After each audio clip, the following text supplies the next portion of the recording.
لما تيجي دايما تسأل على افلام الانيميشن اللي بتكون حلوه، لا اما هتلاقيها مثلا من بيكسار لا اما من دريم ووركس. ولكن في فيديو النهارده خلينا نتكلم بقى على شركه ثالثه بعيد عن الاثنين دول، وبصراحه من وجهه نظري شايف جدا ان الشركه دي مظلومه، وهي شركه سكايلانس. وبصراحه من ضمن الحاجات اللي حبيتها جدا من الشركه دي قبل كده هو فيلم لاك.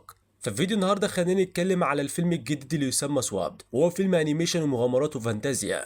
نزل في اول الشهر ده على منصه نتفليكس ومكسر الدنيا حرفيا لحد دلوقتي.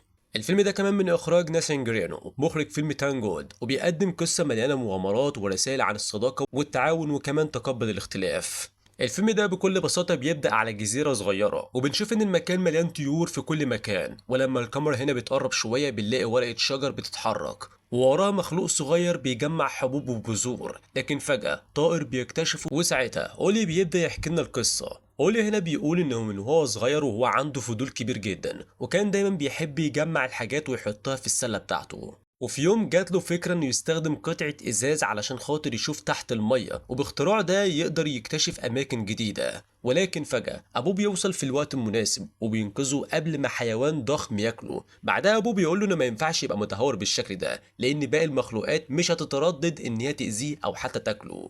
فاولي هنا طبعا حاول يبرر وبيقول انه كان بس بيستكشف المكان، ولكن اهله ردوا عليه وقالوا له ان هم مش من النوع الفضولي، وانه اهم حاجة عندهم هي سلامته وبس. بعدها بقى جدته بتبدأ تحكي له حكاية قديمة، وتقول ان من سنين طويلة كانوا عايشين جنب باقي الحيوانات، وكانوا دايما مرعوبين من ذئب النار. لكن في يوم كل حاجة اتغيرت لما مخلوقات عملاقة وصلت للوادي، وكان معاهم قرون سحرية تقدر تحول المخلوقات لأشكال تانية. ولكن هنا ذئب النار سرق السحر ده وحول نفسه لوحش ضخم، وبعدها استخدم قوته الجديدة علشان خاطر يهاجم العمالقة، لأنه كان عاوز يطردهم ويبقى هو الحاكم الوحيد للوادي. ولو انت اول مرة على القناة بقى ما تنساش سبسكرايب شير كومنت راجع، عشان خاطر ده كله بيساعدني ويدعمني، ولا بينا نكمل مع بعض. علشان كده بقى لازم اولي يكون حذر جدا وما يفكرش يسيب الجزيرة، لان الذئب لسه لحد دلوقتي بيرعب الوادي كله. بعدها اهله بيبداوا يقولوا له ان هم بس خايفين عليه، وان هم هيعملوا مهرجان كبير علشان خاطر يشكروا الطبيعه على موسم الحصاد. وبنشوف كل الناس مبسوطه وبتلعب كمان بالبذور والحبوب. لكن اولي بيسيب الاحتفال وبيمشي ورا عصفور صغير لحد ما بيكتشف انه طائر لطيف، فبيديله هنا شوية بذور علشان خاطر كان جعان. وبعدها أولي بيبدأ يعلمه ازاي يفتح النباتات وياكل منها، لكن أبوه بيزعق له جامد لأنه بيتعامل مع باقي الحيوانات، خصوصا إن الطيور بتستخدم الصفير علشان خاطر تتواصل مع بعض. وبنشوف إن الكبار كمان اتعلموا ازاي يفتحوا النباتات وياخدوا البذور، وده خلى القرية بتاعتهم تتهاجم من أسراب طيور ضخمة، وفي الآخر خسروا كل البذور اللي جمعوها وقت الحصاد. نرجع بقى للوقت الحالي، وبنلاقي القبيلة بقت عندها مشكلة كبيرة في جمع الأكل، لأن الطيور بقت بتاكل البذور كلها. وولي بيحس بالذنب لأن السبب في اللي حصل ده كله، لأن كل حاجة بدأت لما ساعد العصفور الصغير. بعدها بتيجي ليه فكرة إنه ممكن يستخدم الكريستالات علشان خاطر يخوف الطيور دي، لأنه اكتشف إن هما بيخافوا أصلا من النور. لكن فجأة طائر متوحش بيهجم عليه، وولي بيقع جوه كهف موجود فيه الجراب السحري.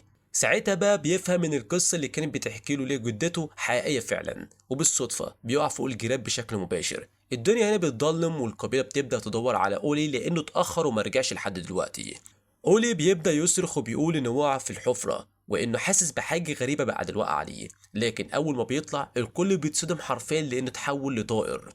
اولي بيقول لامه انه خايف، لكن هم هنا بيفتكروا انه اصلا محبوس جوه جسم الطائر ده، فبيبتدوا ان هم يحدفوه بالطوب والحجاره علشان خاطر يطلعوه منه، وبالخطا بيقع هنا من فوق الجبل.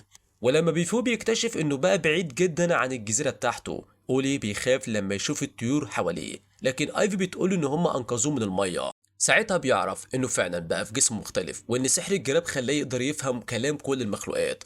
الطيور هنا بتفتكر ان دماغه اتخبطت، خصوصا انه اتخبط كتير وهما بيحاولوا ينقذوه. وبعدها اولي بيكتشف ان ده نفس الطائر اللي هجم عليه قبل كده، وبيحاول يقنعهم انه اصلا المخلوق الصغير. لكن فجأة بيسمعوا صوت ذئب بيعوي، فبيقرروا هنا يغطوه بالفضلات علشان خاطر يخفوا الريحة بتاعته، لان الذئاب بتحب تصطاد الحيوانات. والمشكلة الاكبر ان اولي اصلا لسه ما اتعلمش الطيران. بعدها أولي بيسمع سمكة بتكلمه وبتقوله على مكان جراب سحر تاني، فبيبدأ يمشي ويدور على شجرة ضخمة، ولما بيوصل بيكتشف إن السمكة كانت عندها فعلا الحق. أما بالنسبة لأيفي فكانت فاكرة إنه اتهبل فعلا، لكن بالصدفة بتلمس الجراب السحر وتتحول هي كمان، وساعتها بتفهم إن هي بقت في جسم مختلف، وإن أولي كان بيقول الحقيقة فعلا لما قالوا إنه اتحول. فاولي هنا بيلوم ايفي وبيقول لها ان كل اللي حصل ده بسببها، وبعدها بيقرروا يكملوا طريقهم ويسالوا السمكه عن مكان جراب سحر تاني. السمكه كانت بتبدا تحكي لهم ان هي عايشه لوحدها من وقت الكارثه اللي حصلت، وان الجرابات السحريه موجوده جوه جثث العمالقه، وبعدها بتدلهم هنا على مكان جراب موجود عند الشلال. هنا فجأة بقى بيسمعوا صوت ذئاب تاني، لأن القطيع اكتشف إن في جرو صغير مختفي. بعدها أولي وآيفي بيدركوا إن الذئاب خلاص حاصروهم من كل ناحية، فبيبتدوا هنا يجروا علشان خاطر يهربوا. أولي بتيجي ليه فكرة إن هم يستخبوا جوه كهف بعيد عن الذئاب، لكن أول ما بيدخلوا بيكتشفوا إن الكهف ده مليان أعشاش تعابين. ساعتها أولي بيشرح لآيفي إن هي تقدر تستخدم المنقار بتاعها علشان خاطر تشوف الريحة، وفعلا بيبتدوا هنا يعدوا من وسط الكهف بالطريق الآمن. ولكن الذئاب بتقرر تعوي بصوت عالي علشان خاطر تخلي التعابين تلاحظ مكانهم، وفي الاخر اولي وايفي بيلاقوا نفسهم محاصرين عند حافه الجبل. فايفي هنا بتضطر تزوق اولي من فوق عشان خاطر يهربوا من التعابين، وهناك تبدا تعلمه بسرعه ازاي يستخدم الجناحات بتاعته، وقدر اخيرا يتعلم الطيران. بعدها بقى بيكملوا رحلتهم ناحيه الشلال، كانهم هنا بيقرروا يرتاحوا شويه لان الليل دخل. فايفي هنا بتبتدي تحكي له بقى عن الماضي بتاعها، وبتقول ان الفصيله بتاعتها كانت قربت تنقرض بسبب قله الاكل، وان الموضوع كان مؤلم جدا لانها خسرت اهلها في الاخر. لكن في يوم اكتشفت ان هم يقدروا ياكلوا البذور، وده كان اول مره تشوف فيها مخلوقات من نوع اولي. وفي صباح اليوم التاني الحيوانات تكتشف مكان الشلال وتبدا تطير ناحيته، لكن اول ما بيوصلوا يتفاجئوا ان المكان عباره عن وكر للذئاب. السمكة بتقول لهم إنها تعمل تشتيت علشان خاطر يقدروا يقربوا من الشلال، وبعدها تطلع من الماء متعمدة لأن ريحتها تجذب الذئاب ليها. وفي الوقت ده أولي وآيفي بيستغلوا الفرصة ويجروا ناحية الشلال، لكن لما بيوصلوا بيكتشفوا إن في جراب سحر واحد فقط، وساعتها يبدأوا يتخانقوا مين فيهم اللي ياخده. فاولي بيعترف بالحقيقة ويقول إن هو الحيوان اللي علم آيفي إزاي تاكل البذور، وانه بسبب اللي عمله ده فصيلته بقت بتموت من الجوع. لكن فجأة بيكتشفوا ان الذئاب وصلت، وبالصدفة بيتحولوا هما الاتنين لسمك. ساعتها ايفي بتدرك ان الجرابات السحرية بتحولهم لاخر حيوان اتكلموا عنه، لكن اولي بيزعلها تاني لانه لسه زعلان منها ومش قادر اصلا يسامحها. بعدها بيكملوا الطريق بتاعهم لمكان الجرابات التانية، والسمكة بتعترف ان هي حاسة بحزن شديد لانها عايشة لوحدها طول عمرها. ايفي هنا بتبدأ تتكلم مع اولي وتقول له ان اول ما قابلته حست بالامان ناحيته، وان هي عمرها ما نسيت ان انقذ عيلتها. السمكة بعدها بتدلهم على المكان اللي فيه الجرابات، لكن المشكلة ان الطيار هناك قوي جدا، فبيبدأوا هنا يعوموا مع بعض ويحاولوا كمان يطلعوا لفوق كفريق واحد، لكنهم بيكتشفوا ان الصخور اللي حواليهم كانت في الحقيقة دببة. وساعتها بيهربوا بأقصى سرعة علشان خاطر يعيشوا، لكن أول ما بيطلعوا فوق بيلاقوا قطيع الذئاب هناك، والجرو الصغير كمان كان واقع بالغلط على غصن شجرة ومهدد إنه يقع في أي وقت. فأولي بتيجي ليه فكرة إن هم يشتغلوا كلهم مع بعض علشان خاطر ينقذوا الجرو، وفعلا بيقدروا يساعدوه. بعدها بيكملوا الطريق بتاعهم علشان خاطر يستخدموا الجرابات السحرية، وبيفرحوا جدا إن هم رجعوا لأجسامهم الحقيقية تاني. وبعدها بيسألوا السمكة هي نفسها تتحول لأي حيوان بالظبط، لكنها بقى بتعترف بالحقيقة الصادمة إن هي أصلا الذئب الناري اللي موجود في الأسطورة. بيبدأ هنا يحكي لهم إنه كان أضعف وأصغر واحد وسط إخواته، وعشان كده سابوه يموت لوحده، ومن وقتها قرر إنه هيدمر الوادي كله علشان خاطر الكل يخاف منه وكمان يمجده. لكن العمالقة حبسوه لما حولوه لسمكة علشان خاطر ما يقدرش يأذي حد. فجأة الذئب هنا بيهجم على الطائر باستخدام أنيابه، وبعدها بيطلق النار وبيحرق كل الجرابات السحرية. بيبدأ يقول إن أخيرا رجع علشان خاطر يرعب الحيوانات كلها من جديد. وفي وسط المعركة ايفي بتكون بتموت بسبب إصابتها الخطيرة، عشان كده أولي بيقرر يعمل اختراع بسيط يشيل بيه صاحبته، لأنه عارف إن المعالجين يقدروا ينقذوها. وبعد تعب كبير بينجح فعلا في تسلق الجبل وبيرجع لعش الطيور من تاني. وفي النهاية أولي بيصحى داخل العش، ونشوف قد إيه هو سعيد لأنه قدر ينقذ صاحبته. ولكن فجأة بيلاحظوا هنا ان رماد بقى مال الجو، لان ذئب النار بدأ يدمر الوادي كله. ساعتها بقى الطيور بتقرر ان هي لازم تشتغل كفريق واحد علشان تنقذ باقي الحيوانات، وبيبدأوا هنا يطيروا فوقهم ويوجهوهم كمان ناحية المية علشان يهربوا من النار. ولكن فجأة الذئاب بتوصل هي كمان، وبيبتدوا هنا يشكروا الجميع لانهم انقذوا الجرو الصغير قبل كده. وهنا كل الحيوانات بقى تبدأ تتعاون مع بعض لأول مرة علشان خاطر يعيشوا من الحريق ده، وبيتجهوا كلهم ناحية جزيرة أولي. أهل أولي بيفرحوا جدا إنه لسه عايش، لكن برضه في نفس الوقت بيكونوا خايفين إن باقي الحيوانات تهاجمهم.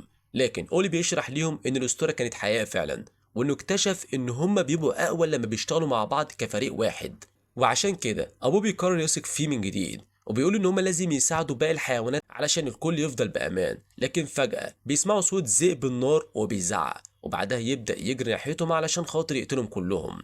اولي هنا بتجيله فكرة انه ينط جوه الكهف علشان خاطر يجيب جراب سحر جديد، وبعدها يستخدم الجذور علشان يتواصل مع العمالقة. وبالفعل بيقدر ان هو ينجح في ده، ان هو يخليهم يستخدموا سحرهم ويصنعوا جراب جديد. واولي هنا بقى بيقرر يستخدمه علشان يتحول لعملاق ضخم، وبعدها بيروح يواجه ذئب النار ويحاول كمان يطفي النار بتاعته باستخدام الميه. اولي بيقول له انه كان ساذج جدا، لكن الذئب بيشعل النيران بتاعته وبيحاول كمان يحرق الجراب السحري.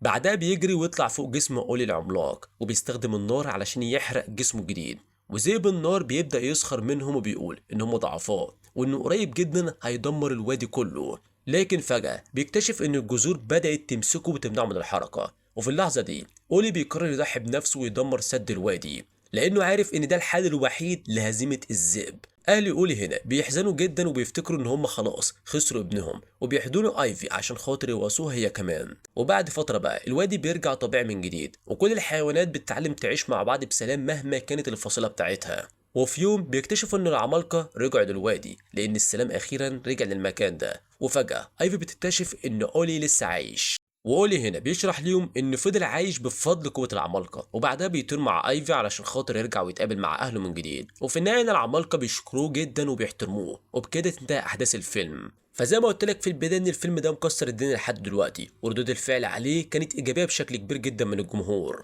خصوصا محبي افلام الانيميشن والمغامرات. لكن هنا يعتبر النقاد كانوا منقسمين شويه، اغلب الناس فعلا اشادت بالفيلم ده جدا، زي مثلا جوده الانيميشن وكمان المناظر الطبيعيه وتصميم العالم والمخلوقات والموسيقى التصويريه، حتى كمان الرساله الانسانيه عن التعاون وتقبل الاختلاف. فعلى موقع روتن توميتوز الفيلم ده يعتبر جاب حوالي 70% من النقاد، لكن تقييم الجمهور وصل ل 86%، وده معناه ان الناس العاديه استمتعت بيه اكتر بكتير من النقاد. فيلم زي ده كمان قدر ان هو يقدم عالم لطيف ومليان تفاصيل ممتعه، مع رحله تطور كبيره لشخصيه اولي اللي بدا ككائن فضولي صغير وفي النهايه بقى بطل انقذ الوادي كله. فكالعاده بقى استنوا رايكم في الكومنتات. اللي اتفرج على الفيلم فعلا الفيلم عجبه ولا شايفه يمكن يكون اقل من المتوسط؟ ولو وصلت لحد هنا اول مره على القناه ما تنساش سبسكرايب شير كومنت لايك عشان خاطر يوصلك كل جديد اول باول، واشوفكم الفيديو اللي جاي. سلام.